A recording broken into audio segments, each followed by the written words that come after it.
प्रवाहित होती है मुख्य तौर पर। रोहिलखंड जानते कहाँ है? रोहिलखंड विश्वविद्यालय नाम सुने हैं? पूरा बरेली, शाहजहाँपुर, ये सब पूरा पश्चिम वाला क्षेत्र जो है वो रोहिलखंड में आता है। लेकिन तो वहाँ पे मुख्य तौर पर रामगंगा नदी प्रवाहित होती है। ठीक है, वो भी गंगा नदी बेसिन का ही भाग, लेकिन अब रामगंगा नदी अगर प्रवाहित होती है मुख्य तौर पर, तो रामगंगा नदी का नेचर अलग होगा। उसमें जल की मात्रा, जल की गति, उस नदी का नेचर क्या है, ज़्यादा कटाव करने वाली है कि बाढ़ वाली है। ठीक है, वर्ष में कितने समय तक पानी रहता है। कुछ नदियाँ 12 मासी होती हैं और कुछ नदियाँ होती हैं उसमें केवल मानसून के समय जल की उपलब्धता होती है, बाकी समय वो सूख जाती है लगभग, या बहुत जल की मात्रा बहुत सीमित होती है। लेकिन तो उसके नेचर पर भी डिपेंड करता है। तो ऐसे ऐसे करके इसको 4 भागों में विभाजित करके हम लोग देखते हैं। पहला जो इसमें रोहिलखंड के बारे में थोड़ा सा देखो।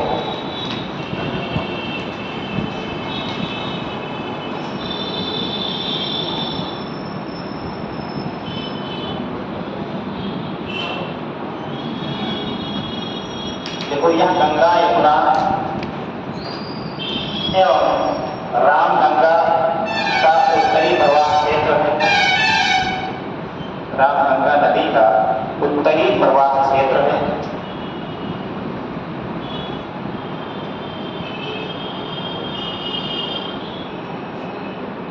उत्तरी प्रवाह क्षेत्र है। भौगोलिक रूप से यह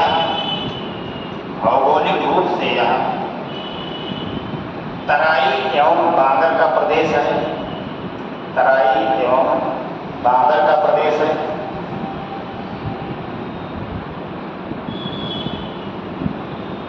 यहाँ पर गन्ना एवं जौ का प्रमुख रूप से उत्पादन किया जाता है। गन्ना तथा जौ का, जौ जानते हैं ना, जौ का प्रमुख रूप से उत्पादन किया जाता है। इसमें एक लाइन और बढ़ा दो थोड़ा सा रोहिलखंड के बारे में। देखो 18वीं शताब्दी में यहाँ पर रोहेला नामक अफगान जनजाति का निवास था। रोहेला नामक अफगान जनजाति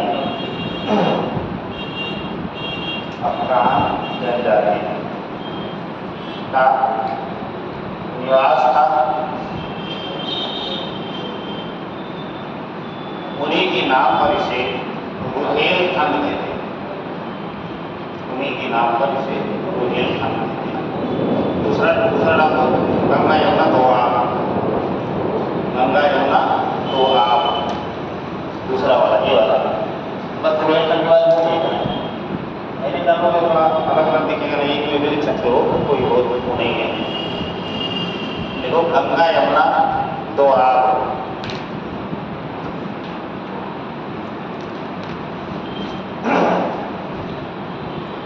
तो यह गंगा यमुना के बीच का क्षेत्र है।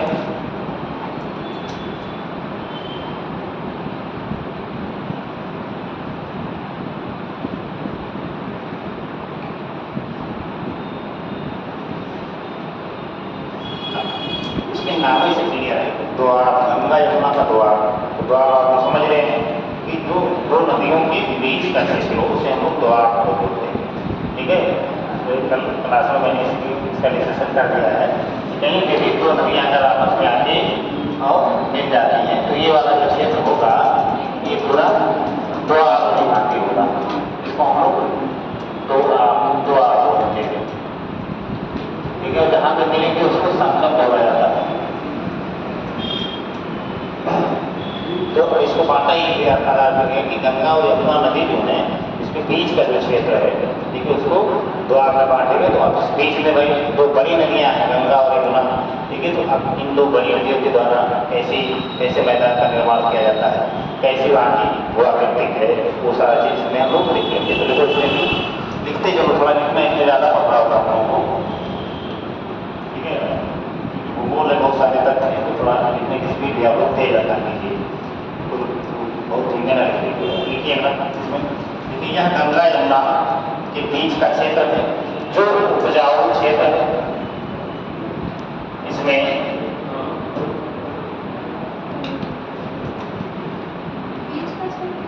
हाँ बीच रहता है, गंगा यमुना के बीच का क्षेत्र नहीं जो उपजाऊ है। देखो इस क्षेत्र में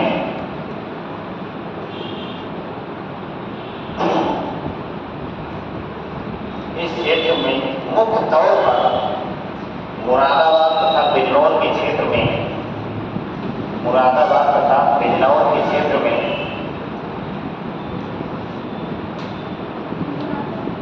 मुरादाबाद तथा बिजनौर के क्षेत्र में पवनों के द्वारा अपरदन की क्रिया व्यापक तौर से होती है। अपरदन की क्रिया व्यापक तौर से होती है।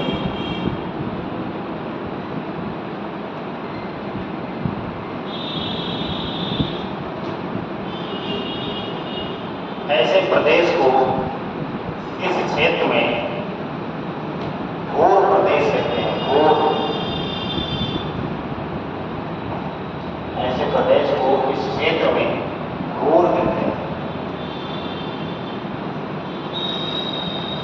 इस क्षेत्र में भी मृदा के अत्यधिक उपजाऊ होने के कारण, इस क्षेत्र में भी मृदा के अत्यधिक उपजाऊ होने के कारण कृषि एवं संबंधित गतिविधियां व्यापक पैमाने पर की जाती हैं। कृषि एवं संबंधित गतिविधियां व्यापक पैमाने पर की जाती हैं। कृषि एवं संबंधित गतिविधियों का मतलब हो गया कि कृषि के साथ जो भी काम किया था, कृषि के साथ पशुपालन किया था सह व्यवसाय के रूप में, डेयरी उद्योग हो गया, उसी से संबंधित है पशुपालन से। इसके अलावा जो कृषि में उत्पादित पदार्थ उससे छोटे मोटे उद्योगों का भी जो है प्रादुर्भाव होता है इस क्षेत्र में। जैसे मान लीजिए गन्ना बुआई है तो वहाँ पे चीनी मिल वगैरह लगेगी, कहीं पे कपास है तो वहाँ पे उनका संबंधित चीज़ें होंगी, या कपड़ा बनाने के कारखाने लगाए जा सकते हैं। तो इस प्रकार की कृषि एवं संबंधित गतिविधियाँ इस क्षेत्र में व्यापक रूप से होती हैं। तीसरा लिखो आगरा मंडल। तीसरा आगरा मंडल है ना, हाँ आगरा मंडल। देखो यह यमुना नदी के दक्षिण पश्चिम का प्रदेश है। यह यमुना नदी के दक्षिण पश्चिम का प्रदेश है। क्या आप देखे होंगे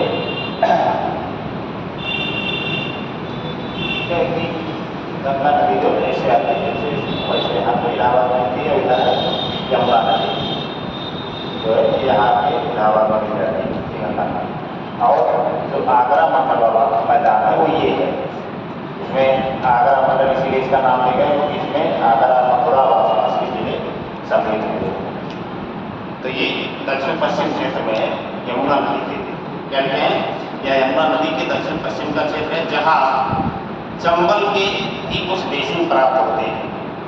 जहाँ चंबल के भी कुछ बेसिन प्राप्त होते हैं। चंबल नदी, चंबल के भी कुछ बेसिन प्राप्त होते हैं।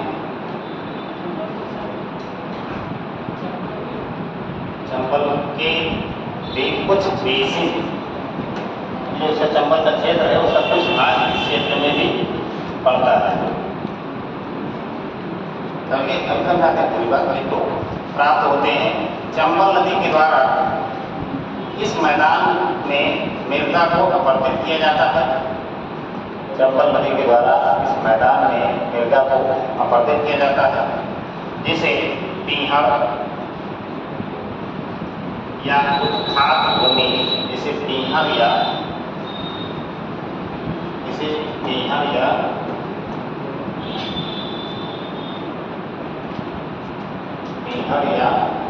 उत्खात भूमि, पीहड़ या उत्खात भूमि की संज्ञा दी जाती है।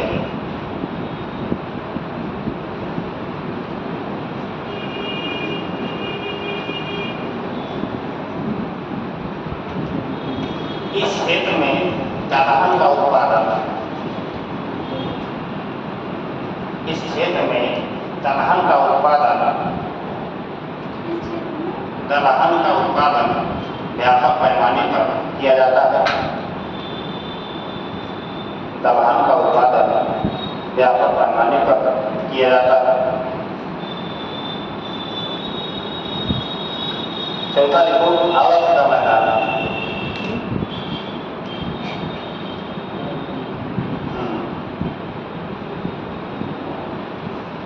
अवध का मैदान। अब अवध के मैदान की विशेषता है कि ये भी घाघरा एवं गोमती नदी के बीच का क्षेत्र इसको माना जाता है, क्योंकि गोमती नदी कहाँ निकलती है? गोमती नदी पीलीभीत से निकलती है, ठीक है, सीधे आती है और इधर से घाघरा नदी है, तो इसके बीच में जो प्रदेश है, क्योंकि उसको हम लोग अवध का मैदान बोलते हैं, क्योंकि अवध इसके केंद्र में पड़ता है, ठीक है, तो इसीलिए इसको अवध का मैदान बोला जाता है।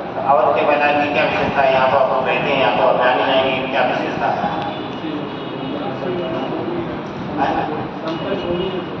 हमको होगी मैदान समतल भूमि होगी, हाँ इसी भूमि है।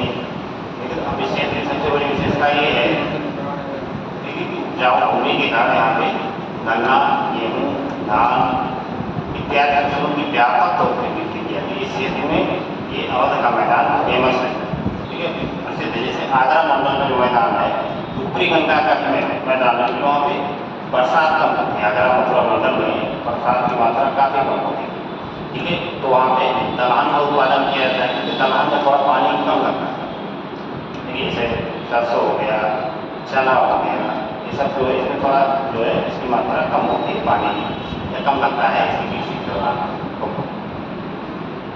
धान की खेती में बहुत ज़्यादा पानी लगता है, उसमें नमी पर्याप्त रूप से आपको लास्ट तक बनाए रखना है, तब वो पकड़ा जाए, ठीक है। गेहूँ है, उसमें भी पर्याप्त पानी की जरूरत पड़ती है, 4-5 बार सिंचाई करनी पड़ती है।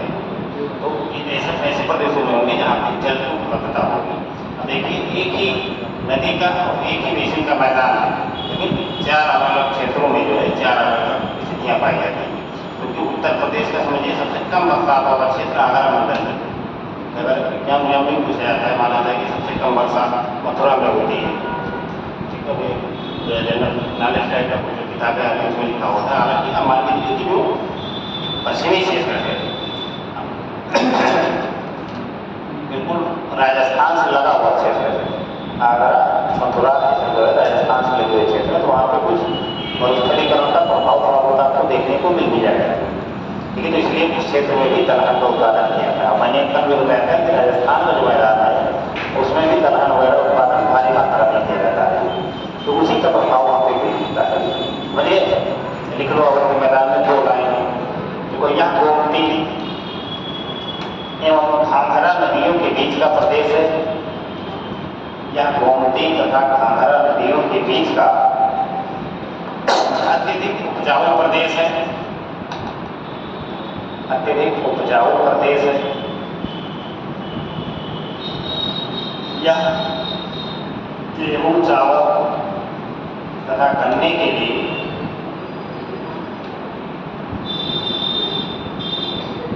विश्व प्रसिद्ध है। विश्व प्रसिद्ध है गन्ना मैदान।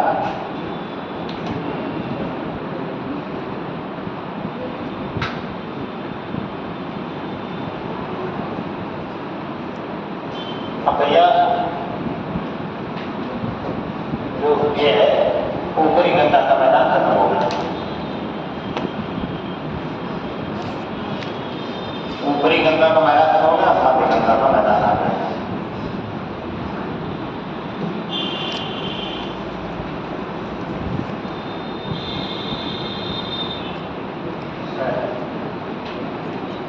चलो इसको मिला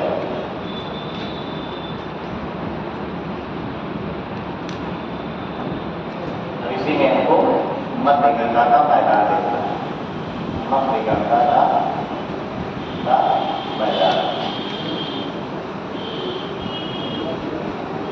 मध्य गंगा का मैदान भी इधर की सीमा तो ही हो जाएगी अयोध्या और प्रयागराज के बीच में जो रेल लाइन है, ठीक है, उसके उससे लेकर और इधर आपका पटना का जो मैदान है उसको हम मध्य गंगा का मैदान बोलते हैं। तो इस मैदान की एक अलग विशेषता है, तो इसलिए इसको अलग से पढ़ा जाता है।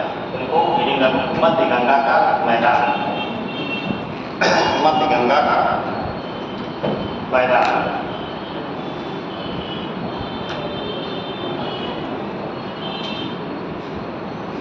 तो इसमें अगर मान लो गंगा नदी है, ठीक है, तो इसमें भी कई छोटी बड़ी नदियां हैं।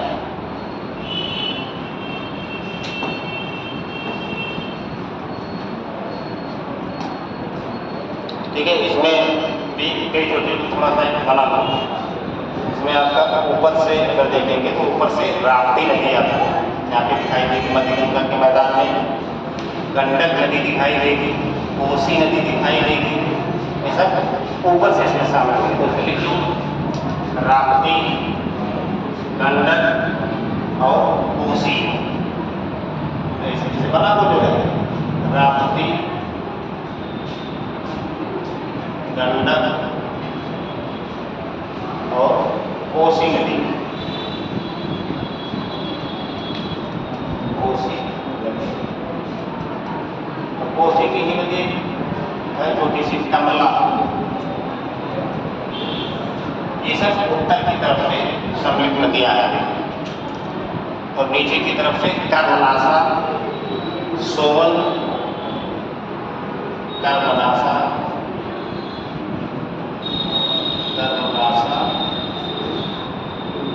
सोन नदी और एक नदी छोटी सी है फाल्गु, फाल्गु नदी। और ये बीच में जो आपकी नदी है इसको हम लोग गंगा नदी बोलेंगे, क्योंकि मैदान गंगा का ही है ना।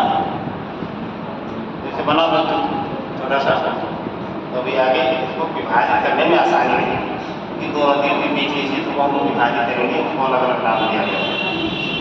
देखिए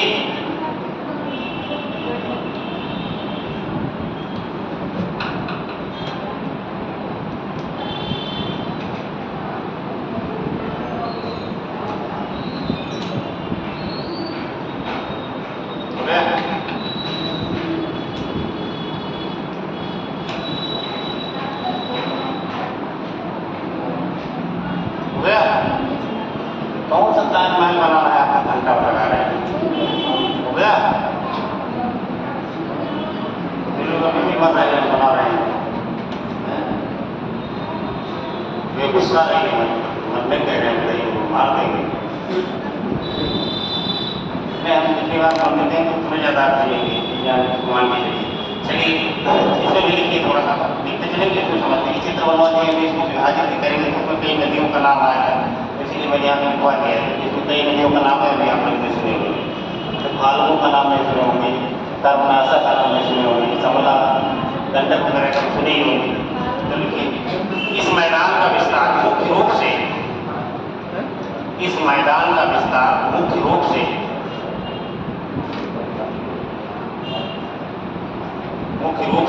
इलाहाबाद से पटना तक है, इलाहाबाद से पटना तक है। इसमें पटना बिहार की राजधानी है, पटना ना, गए यहाँ कुछ नहीं गए, कहा बस्ती से नहीं गए हो, बस्ती से कहाँ कहाँ गए, लखनऊ में हो, इधर लखनऊ नहीं गए। लखनऊ से नजदीक तो आपके यहाँ नेपाल है, नेपाल चले जाते आप लोग, विदेश गए, विदेश से चले जाते हैं। घूमा डालेंगे अगर थोड़ा बहुत समय मिले, अवसर मिले आप लोगों को विदेश आ जाने वाले तो चले जाएंगे। बहुत सारी चीज़ें आप सीखेंगे, कहीं पे यात्रा करेंगे, ठीक है, तो जो चीज़ें आप पढ़ते नहीं तो उससे ज़्यादा चीज़ें सीख जाएंगे, ठीक है। तो इसलिए आया जाए कि हम लोग जब भी विश्वविद्यालय जाते हैं तो चले जाते हैं नेपाल और घूमने जाते हैं, 2-4 घंटा रहते हैं, मुंबई में चले जाते हैं, लुम्बिनी है, ये सब बहुत अच्छी सुंदर जगह है, आपको क्या है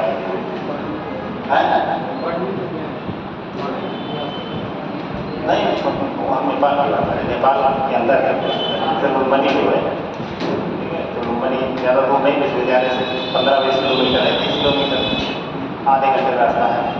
तो उधर जाके अपना जो पास वगैरह बनता है वन बनवा लें 3-4 लोग पे चले गए पूरा दिन घूमो टहलो 24 घंटे के लिए होता है वो 24 घंटे के बाद वापस आ जाओ। अगर 24 घंटे के बाद नहीं आ पाए अरे तो फांसी नहीं हो जाएगी, 100-200 रुपये एक्स्ट्रा लगेगा, उसका दूसरा कुछ बनेगा, ठीक है, वो अलग चार्जेस लगेगा। ऐसा थोड़े कि आपको वहाँ हजम कर लेंगे, उनका खत्म हो गया तो वीजा खत्म हो गया तो नेपाल में समझिए 10-20 किलोमीटर तक चले जाएंगे, ठीक है, तो आपको 2 चीज़ें मिलेंगी। पहली चीज़ तो मिलेगी कि आपको 1990 का भारत दिखाई देगा, जैसे 1990 में भारत आज किताबों में लोग देखते हैं, टूटी हुई सड़कें, कच्चे घर, गरीबी, ये सब दिखता है, वैसे आपको दिखेगा वहाँ पर। जैसे आप भारत से तुरंत नेपाल में घुसेंगे वहीं से आपको एहसास होने लगेगा कि हाँ यार ये कुछ यहाँ पर गरीबी है, बिल्कुल यहाँ हम लोग अमीर हैं।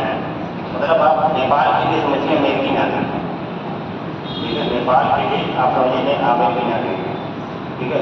इसके अलावा जर्जर सड़कें, विद्युत की व्यवस्था बहुत दूर दूर तक नहीं है बहुत सारे गाँव में,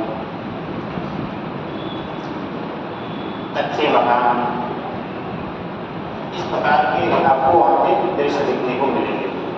जैसे आप भारत में आएंगे अच्छी सड़कें सब कुछ आपको तुरंत थोड़ी से ऐसा हुआ बनाया तो किसी ने जो है आपको यहाँ बेहतर स्थिति है, ठीक है। तो किधर जाएंगे तभी देख पाएंगे ना, बस किधर देख नहीं पाएंगे। देखिए मौका मिले आप लोगों को, आपको भी सबको भी, ये तो घूमने टहलने जाएंगे। अब नेपाल को कोई नागरिक वो लखनऊ आ जाए तो समझिए कि भारत का कोई आदमी लंदन गया उतनी फीलिंग उसकी आई उसको आएगी, तो कितना पिछड़ापन है, बहुत सारा पिछड़ापन आपको वहाँ पे दिखाएंगे। ये आपका 20 साल पहले आपका भी घर है। चलिए इसमें और लिखिए, क्या लिखेंगे, बिहार से पटना तक है, भोजपुरी भाषा का क्षेत्र है ना, मिथिला वगैरह सब इसको आता है भोजपुरी भाषा में। भोजपुरी फिल्में गाने तो आप लोग बहुत बेहतर से गाने होंगे, टेम्पो में रिक्शा में बजते हैं, ठीक है, रिक्शा वगैरह बजते हैं, तो इसी क्षेत्र में सब क्रिएशन होता है, मध्य गंगा के मैदान क्षेत्रों में, क्योंकि इस क्षेत्र का आदमी मनोरंजन प्रिय होता है। जहाँ पे भी पर्याप्त अनाज उत्पादित होगा और थोड़ा सा ह्यूमिडिटी वाला मौसम होगा, लेकिन वहाँ का आदमी बहुत आलसी होता है। मैंने देखिए कल्चर में शामिल है, खा के घंटा नहीं उनको आराम करके चलते हैं, खाए हैं तुरंत काम करना शुरू कर देंगे, लेकिन अन्य जगहों पर आपको एक कल्चर नहीं देखने को मिलेगा। अपने आप में दाल चावल खा के 3 घंटा सोता है आदमी, उसके बाद फिर आगे कुछ काम हो पाएगा, आधा दिन सोने में बीत जाता है। लेकिन तो ये जो क्षेत्र है यहाँ के कल्चर में ह्यूमिड क्षेत्र है और पर्याप्त संसाधन उपलब्ध है, खास करके खाने पीने वाले यहाँ पर खाने पीने की कमी है नहीं, दाल चावल की कमी है नहीं। अब अगर खाने पीने के बाद अगर कुछ बचता है तो मनोरंजन बचता है, मनोरंजन बचेगा तो आपका भी बहुत अच्छे होंगे, भोजपुरी सिंगर बहुत अच्छे होंगे, होंगे ही ना मनोरंजन। जिस चीज़ में बाजार है उस चीज़ के लोग तैयार होंगे, कोई दूसरा थोड़े तैयार होगा, जिसकी डिमांड ज़्यादा ये लोग तैयार होंगे ज़्यादा, भाई उसी काम को ज़्यादा लोग करना चाहेंगे, और इसकी डिमांड है तभी तो सब करने वाली बनेगी। कोई देखता कोई ना कोई तो देखता होगा तभी तो इतनी जो है गाने फेमस होते हैं, हर चीज़ होता है, ऐसा वो थोड़े कोई जो है सारी चीज़ें खराब है, कोई नहीं देखता तो चीज़ को बिकेगा, जो बिकेगा नहीं वो बनाएगा, क्रैश हो जाएगी कंपनी। चलिए इसमें लिखिए, गंगा एवं उसकी सहायक नदियों राप्ती, गंडक, बूढ़ी गंडक, बागमती, एक बार फिर से बोल दें, गंगा तथा उसकी सहायक नदियों राप्ती, गंडक, बूढ़ी गंडक, बूढ़ी गंडक, गंडक लिखे हो उसके काम आएगी, उसके आगे लिखो बूढ़ी गंडक, ठीक है, उसी की धारा है जो है, लेकिन अब अलग बह रही है तो बूढ़ी गंडक कह दिया गया है। देखिए बूढ़ी गंडक, बागमती,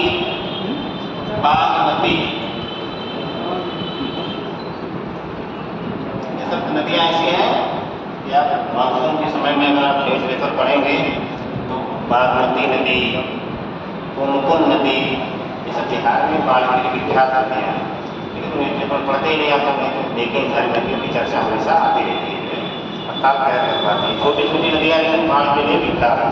क्या लिखो, बागमती, कमला, कमला भी एक नदी है जो कोसी की सहायक है, एवं सोन जैसी नदियों द्वारा लाए गए अवसादों से बना है। सोन जैसे नदियों द्वारा लाए गए अवसादों से बना है। यह मैदान 4 उप प्रदेशों में या उप मैदानों में विभाजित है। यह मैदान भी 4 उप मैदानों में विभाजित है।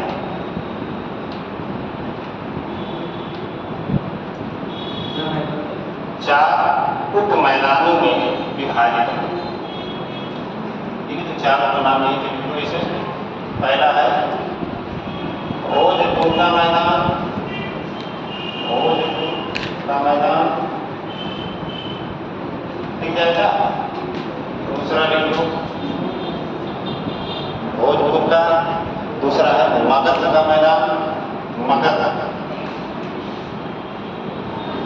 मगध का मैदान। तीसरा है सोन का मैदान, बना से सोन का मैदान, सोन का मैदान। और चौथा का है मिथिला का मैदान, मिथिला, मिथिला का मैदान। इसको भी 4 भागों में विभाजित कर दिया गया है। इसको मध्य गंगा के मैदान को चारों में एक लाइन खाली लिखना है। पहला देखो भोजपुर का मैदान। देखो इस मैदान का विस्तार पूर्वी उत्तर प्रदेश एवं पश्चिमी बिहार के, इस मैदान का विस्तार पूर्वी उत्तर प्रदेश, इस मैदान का विस्तार पूर्वी उत्तर प्रदेश एवं पश्चिमी बिहार के, एवं पश्चिमी बिहार के राप्ती तथा गंडक नदियों के मध्य में है। राप्ती तथा गंडक नदियों के मध्य में है। राप्ती तथा गंडक नदियों के मध्य में है। यह मुख्य रूप से, यह मुख्य रूप से गन्ना उत्पादक क्षेत्र है।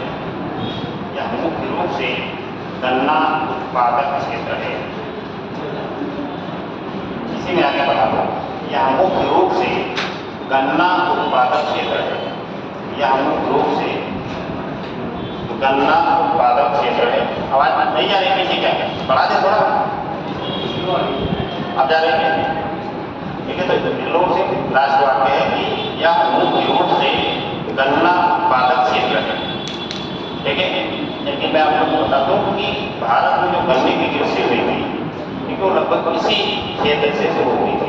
मध्य गंगा के मैदानी क्षेत्रों से ही भारत में गन्ने की खेती और चीनी मिलों का जो फैलाव है यहीं से शुरू हुआ था। बाकी इसके बाद भी अन्य क्षेत्रों में फैला, क्योंकि गन्ने के उत्पादन के लिए सबसे अनुकूल आदर्श परिस्थितियाँ इसी क्षेत्र में देखने को मिलती हैं, ठीक है। तो इसे ध्यान रखिएगा।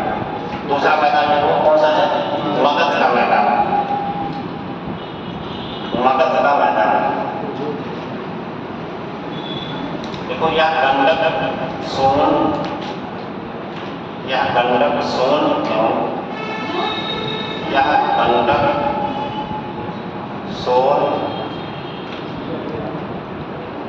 यह गंडक सोन एवं गंगा नदी का मध्यवर्ती भाग है। गंगा नदी का मध्यवर्ती भाग है।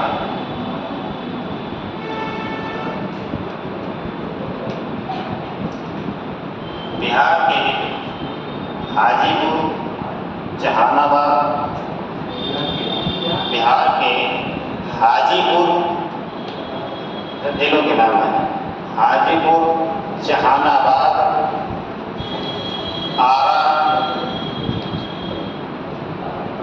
आज आज जिले इसी क्षेत्र में आते हैं, जहानाबाद आरा जिले इसी क्षेत्र में आते हैं।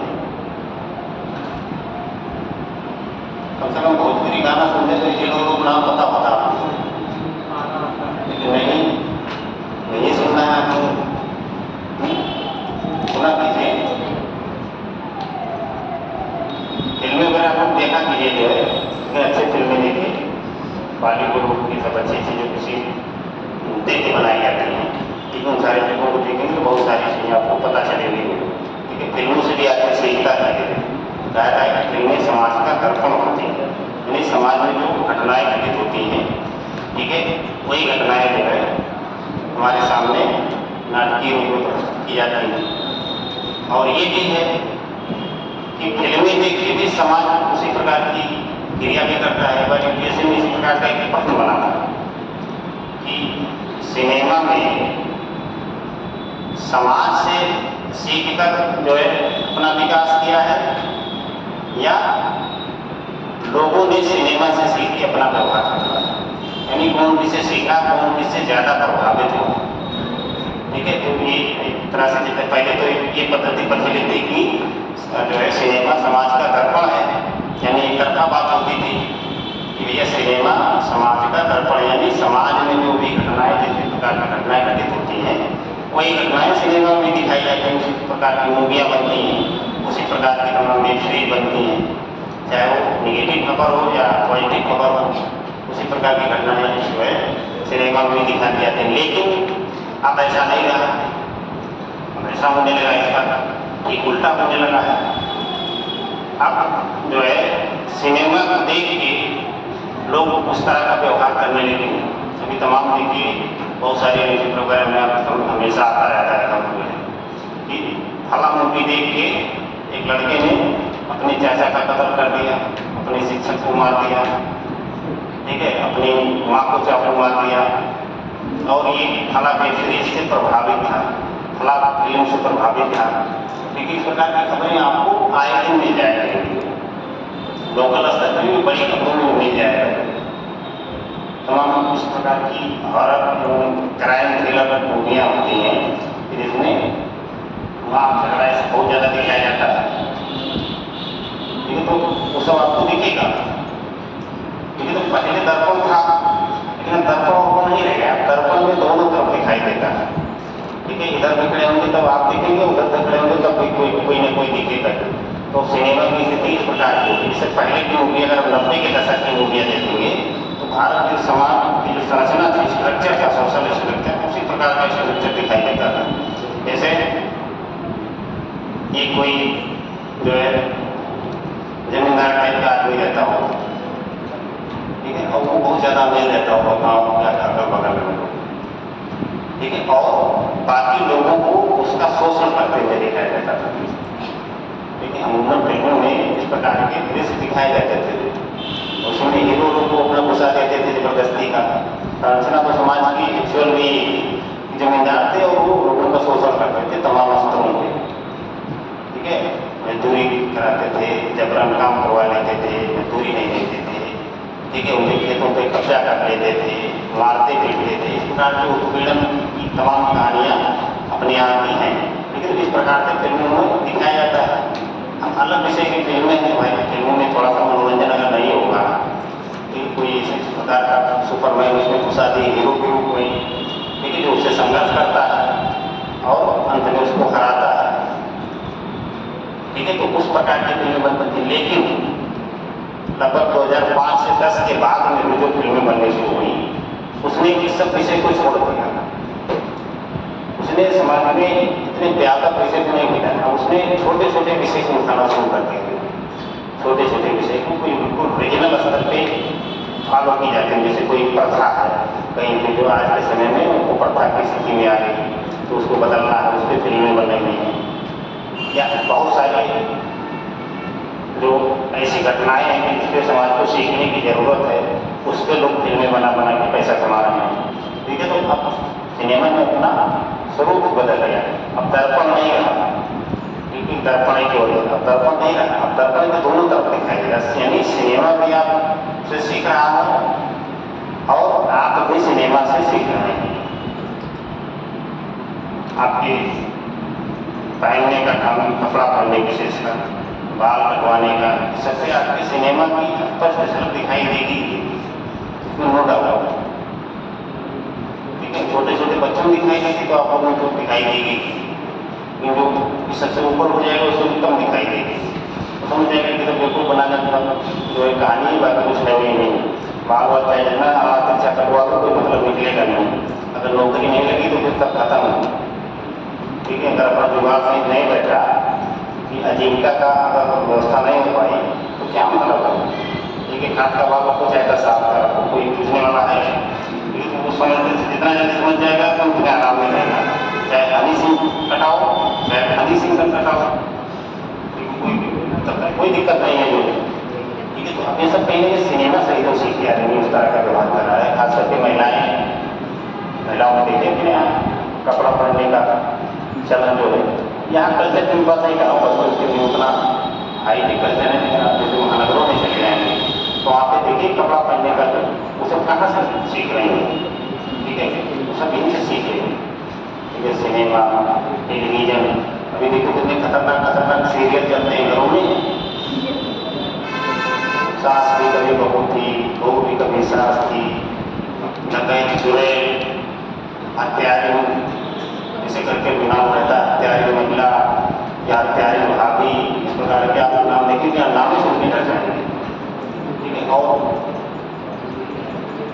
इतना प्रपंच दिखाया जाएगा उसमें, और महिलाएं इतना लगाव साथ देखती हैं। हम लोग तो अपने घर पर देखते हैं, उनको रिपीट भी देख लेते हैं, रिपीट टेलीकास्ट देखते हैं कि ये छूटे ना कहीं, और रोने थोड़ी सी ना गए तो खुद भी रोने लगे कि भगवान बताइए इसके साथ कितना गलत हो गया है।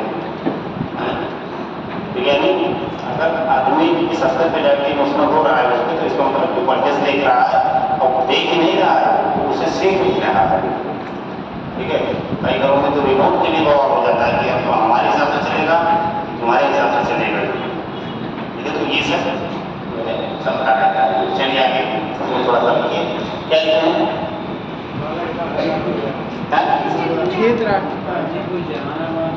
हाँ, शामिल है। तीसरा जो बस ज़्यादा नहीं, एक लाइन में मिलता है ना, तो मतलब कोई मतलब नहीं है। धान गेहूँ का क्षेत्र है, इसी क्षेत्र में थोड़ा मखाना वखाना का भी उत्पादन किया जाता है, मिथिला वगैरह में। तीसरा देखो, सोन का मैदान, सोन का मैदान।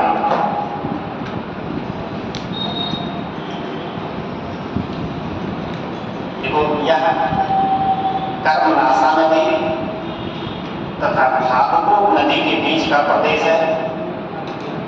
यह कर्मनाशा नदी,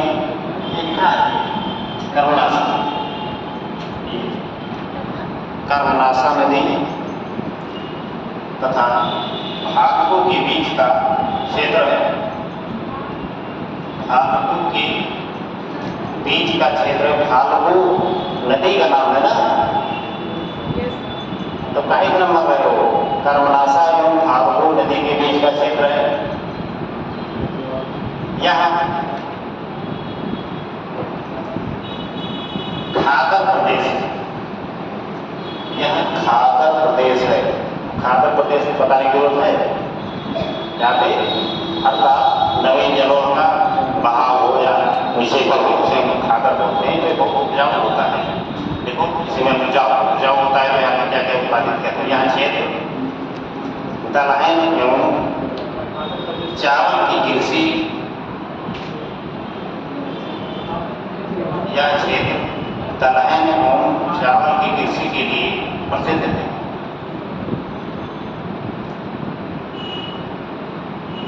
चावल की कृषि के लिए प्रसिद्ध है। कुछ लोगों को लगा कि चावल का उत्पादन तो धान उत्पादित होता है, तो ये निकलो मेरे घर में धान कहीं दुखी रह जाओ। चौथा मिथिला का मैदान, सोनगांव का मिथिला का मैदान, इसमें लिखो, यह बिहार में कोसी नदी एवं कमला नदी के बीच का प्रदेश है। यह कोसी एवं कमला नदी के बीच का प्रदेश है।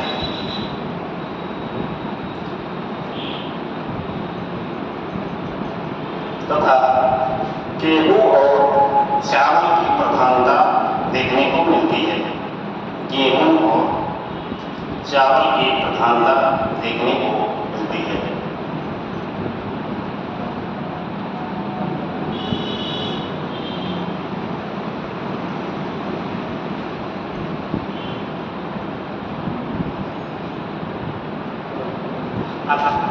तीसरा मैदान हो, तीसरा राष्ट्र निम्न गंगा का मैदान।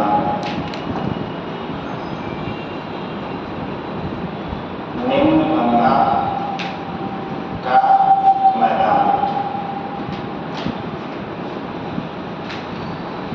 निम्न गंगा का मैदान का मतलब हो गया कि पटना से आगे जो गंगा नदी है उसकी बीच की नदियां हैं, ठीक है। आगे का मतलब जहाँ मुहाना बनाती है, ये जाने कि जहाँ पे नदी निकलती है, ठीक है, उसको हम लोग बोलते हैं जल ग्रहण क्षेत्र।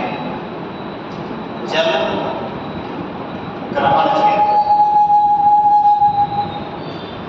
जल ग्रहण क्षेत्र ये नदी के निकलने का स्थान है, जहाँ से नदी निकलती है और जहाँ पे नदी समाप्त होती है उसे बोलते हैं मुहाना। मुहाना लगातार गड़बड़ हो गया है, पहुँच जाता है बेटा, ठीक है। तो जहाँ पे नदी खत्म होती है, यानी पटना से लेके जहाँ तक गंगा नदी जाती है, खत्म नहीं हो जाती, जहाँ मुहाना बनाती है, ठीक है, उस क्षेत्र का प्रदेश। अब चूंकि इस क्षेत्र में गंगा नदी जो है उसकी प्रवाह बहुत कम हो जाती है। प्रवाह कम होने के मानवीय क्या करती हैं, जो तमाम जल विद्युत परियोजनाएं इसके पहले बनाई जा चुकी होती हैं, ठीक है। तो इसलिए इस क्षेत्र में जो है गंगा नदी में अवसाद बहुत ज़्यादा हो जाता है, नदियों में विसर्गीकरण का भाव आ जाता है, यानी जो है ऐसे ऐसे करके प्रवाहित होती हैं, ठीक है। और जलों से भरी होती है, जल की मात्रा भी कम होती है और जल के बहाव की जो दर है वो भी कम होती है और यहाँ पे अपरदन का कार्य ना के बराबर करते हैं। तो इस क्षेत्र में महीन अवसाद है, उनका निक्षेपण किया जाता है। निक्षेपण समझ रहे हैं ना, एक होता है अपरदन, एक होता है निक्षेपण, ठीक है। अपरदन, निक्षेपण, एक होता है अपक्षय, तीन शब्द होते हैं, इसमें मिलाते हैं।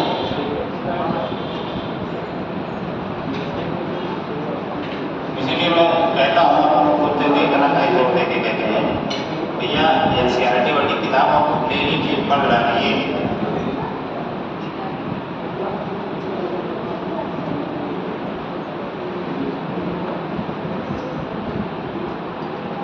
एक होता है अपक्षय, यही दिक्कत है कि जब थोड़ा गलत हुआ तो पूरा अपक्षय। एक होता है अपरदन, एक होता है निक्षेपण। इन शब्दों को कभी आप सुने ही नहीं? सुने है ना? लेकिन क्या होता है बताओ? एक एक लोग खड़े होकर बताओ, मैं कोई भूत नहीं हूँ, सबको एक साथ सुन लूंगा, खड़े हो जाओ। नहीं जाते तो हम नहीं बताएंगे ना, ऐसा तो थोड़े कि नहीं बताएंगे, लेकिन अगर जानते तो थोड़ा बहुत बताओ। कुछ में जाएंगे जब तक सुने नहीं कभी, इतना कॉन्फिडेंस आप लोग है आप लोगों का, जानते हैं। हाँ, जल द्वारा या वायु द्वारा उसका जो संगठित में जमा होता है, बिल्कुल किसी पदार्थ सही है, सब सही है, बैठ जाओ, वेरी गुड। क्योंकि सब तो हो जानते थे, डर जाते हैं हम लोग, यहाँ डर जाते हो, इतना जो है ऐसी क्लास होती है, इतनी तरह क्लास होती है कि बोला करो, प्रश्न पूछा करो, किसी प्रश्न ही कोई नहीं जो है बन रहा है, कहना कभी कोई पूछता ही नहीं। लगता है आप लोग सब बिल्कुल जो है आइंस्टीन है एकदम से, एक बार सुन ली कि सब कंठस्थ हो गया है, एक आध बार पूछा करो कोई प्रश्न जो है, आप जब जाए घर पे रिविजन करेंगे तो प्रश्न उठेगा, और तो प्रश्न पर उठेगा तो आप अपने पूछेंगे, चीज़ें क्लियर होंगी। लेकिन जब आप रिविजन ही नहीं करते हैं, प्रश्न ही कभी नहीं पूछते, तो एक परंपरा बन जाती है, आपके अंदर भी डर बैठ जाता है कि अरे यार अब इतने लोगों के बीच में अगर प्रश्न पूछ लिए तो सोचो इज्जत का क्या होगा।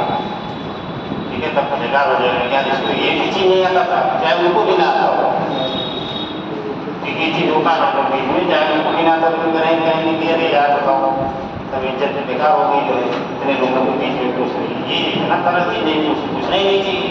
लेकिन एकदम छोड़ दो, जिसको ना समझ में आए तुरंत पूछा करो।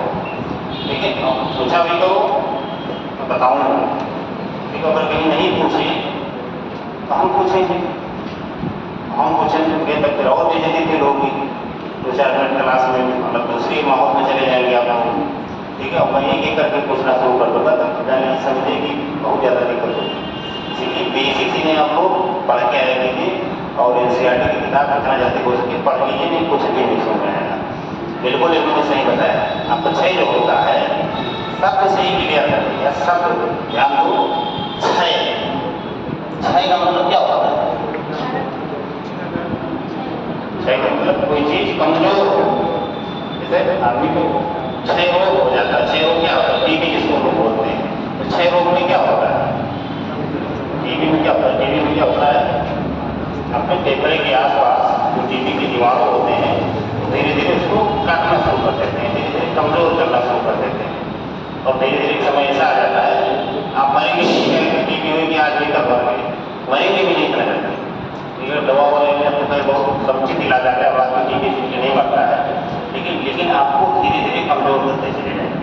ठीक है, तो इसी प्रकार से मृदा भी तमाम कारणों से, पशुओं के चरने से, तमाम खनन की क्रिया करने से, रोड इंफ्रास्ट्रक्चर बनाने से, ठीक है, इन सारे कारणों से कमजोर होती है।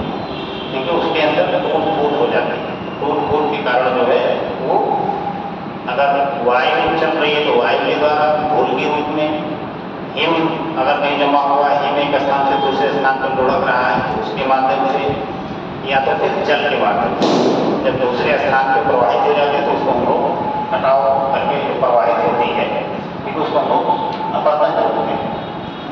ठीक है, जैसे कमजोर होगी अगर ये तीनों काम होंगे, चाहे हवा चले तेज, या तो बर्फ इधर से उधर हो, या फिर जल तेजी से बहे। ठीक है, तो इन तीनों क्रियाओं के द्वारा अगर वो एक स्थान से दूसरे स्थान पे कट के पहुँच गए तो समझो उसको अपरदन नहीं किया बोलते हैं। अब कहीं पहुँची है अगर, तो अगर क्षमता जब कम होगी जल की या सारे कारणों की, जब धीमी होगी गति, ठीक है, तो ये रुक भी जाएगी। ठीक है, तो उसको हम लोग बोलते हैं निक्षेपा। अब गंगा नदी के उदाहरण क्या समझे कि जहाँ से गंगा नदी निकलती है तो वो 400 किलोमीटर तक तो उसका जो धारा है वो पतली होती है, सकरी होती है, जब पर्वतीय क्षेत्रों में प्रवाहित होती है। और सकरी धारा होगी, जल ज़्यादा होगा तो बहाव की दर तेज होगी कि नहीं तेज होगी। मैदानी प्रदेशों में आगे, मैदानी प्रदेशों में देखिए आसानी से नदियाँ कटाव कर लेती हैं, बिल्कुल अवसादी मिलता है एकदम से, आसानी से कटाव हो जाता है। तो यहाँ पर क्योंकि धारा चौड़ी हो जाती है, तो धारा चौड़े में जल उतने तो गति जो है वो कम हो जाएगी कि नहीं हो जाएगी, और गति भी कम होगी, और साथ में जो अवसाद वहाँ से काट के लेके आएंगे, जब वेग ज़्यादा था पर्वतीय क्षेत्र में, उनको भी धीरे धीरे छोड़ना स्टार्ट कर देंगे, यानी निक्षेपण का काम भी शुरू हो जाएगा। अब फाइनल रूप से निक्षेपण होगा जहाँ पे नदियाँ जाके किसी समुद्र में या किसी बड़े जलीय भाग में जब खत्म होंगी, यहाँ पर मिल जाएंगी, पाना बनाएंगी। लेकिन उस क्षेत्र में सबसे महीन अवसादों का निक्षेपण होता है, तो वहाँ पे डेल्टा वगैरह का निर्माण हो जाता है। ये डेल्टा सुंदरबन डेल्टा, गंगा और नदियों में इतनी विशाल डेल्टा का निर्माण किया जो दुनिया के सबसे अच्छे सुंदर क्षेत्रों में है, जो तमाम जैव विविधता के रूप में धनी प्रदेश है। ठीक है, तो वहाँ पे महीनों शब्दों से निर्मित किया गया है सुंदरबन डेल्टा। ठीक है, बहुत सारे जीवों का वो आश्रय स्थल है, इसलिए उसका संरक्षण भी किया जाता है कि किसी भी प्रकार से जो है ये क्षय ना हो गए, क्योंकि अगर क्षय हो तो बहुत सारे प्रजातियाँ विलुप्त हो सकती है। तो ये सारे घटनाक्रम होते हैं। अपक्षय, अपरदन, निक्षेपण, तो वो बुनियादी बातें हैं, उनको आप नहीं समझ पाएंगे तो आगे की चीज़ें समझने में आपको बहुत दिक्कत होगी। समझे, जहाँ तक जो शब्द आपको कठिन लगे उस पर आप तुरंत पूछ लिया करते हैं। ठीक है, बहुत ज़्यादा राजा वाला मत बनिए। ठीक है, कि नहीं हम कहे पूछेंगे, हम तो शेर आदमी हैं, ठीक है, पूछना है तो गुरु जी पूछे, हम लोग पूछेंगे ना समझेंगे, ठीक है, तब कॉन्सेप्ट निकाल दीजिए दिमाग से, ठीक है। तो अगर नहीं पूछे, मैं पूछना शुरू किया ना, एक एक लोग पूछे, मैं जान जाता हूँ किसको समझ में आया किसको नहीं आया, वो चेहरा देख के आपको एक्सप्रेशन देख के पता चल जाता है, ठीक है। जब आप यहाँ खड़े होंगे, जब का सब ऐसे थोड़े बन जाएंगे, दो चार लोग टीचर भी बनेंगे, यहाँ खड़े होंगे तो आप समझ जाएंगे किसको समझ में आ रहा है किसको नहीं समझ में आ रहा है, बहुत आसानी से समझ जाएंगे, इसमें कोई आपको एफर्ट लगाने की जरूरत नहीं पड़ेगी, समझ रहे हैं। तो ये झूठ तो बिल्कुल आपका चलेगा नहीं कि आप मुँह बनाए बैठे हैं, हम नहीं जान पाएंगे कि आपको समझ में आ रहा है। मैं तुरंत जान जाता हूँ कि ये सब बच्चों को काम नहीं है, समझ में नहीं आया, तो मुझे ना पता चले आप लोग को सांस लिया कि कोई चीज़ ना समझ में आया, जो मैं से बाहर निकल जाऊँगा तो आप लोगों को समझ नहीं आएगा। तो चलिए फिलहाल छोड़िए, हम लोग आते हैं निम्न गंगा के मैदान में। निम्न गंगा के मैदान में थोड़ा सा लिखिए, देखिए इस मैदान का विस्तार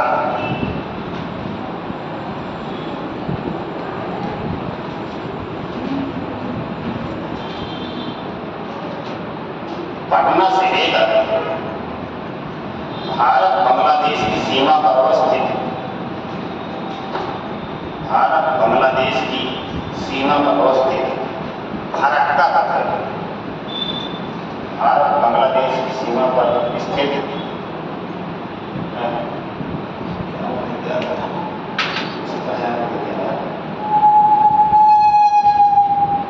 फरक्का, फरक्का तक है, भारत बांग्लादेश की सीमा पर अवस्थित फरक्का तक है, तथा उत्तर में शिवालिक श्रेणी तथा दक्षिण में सुंदरबन डेल्टा, दक्षिण में सुंदरबन डेल्टा, हाँ उत्तर में शिवालिक श्रेणी तथा दक्षिण में सुंदरबन डेल्टा, सुंदरबन डेल्टा तक है, सुंदरबन डेल्टा तक है।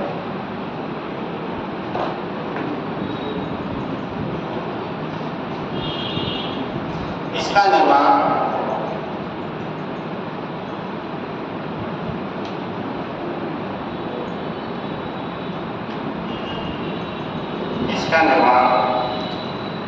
राजमहल की पहाड़ी, हम इसको बताते हैं, इसका निर्माण राजमहल की पहाड़ी एवं मेघालय के पठार, मेघालय के पठार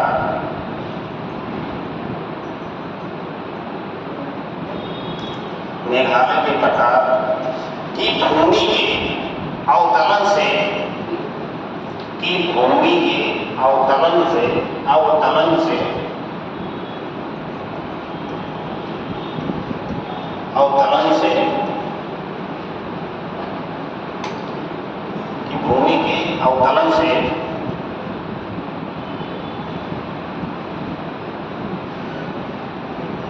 अवतरण से निम्न भूमि के का विस्तार हुआ है, निम्न भूमि का विस्तार हुआ है,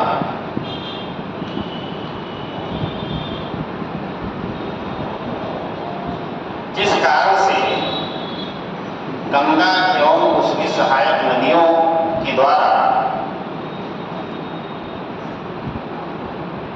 जिस कारण से गंगा एवं उसकी सहायक नदियों के द्वारा अवसादों का भारी मात्रा में निक्षेपण किया गया है, अवसादों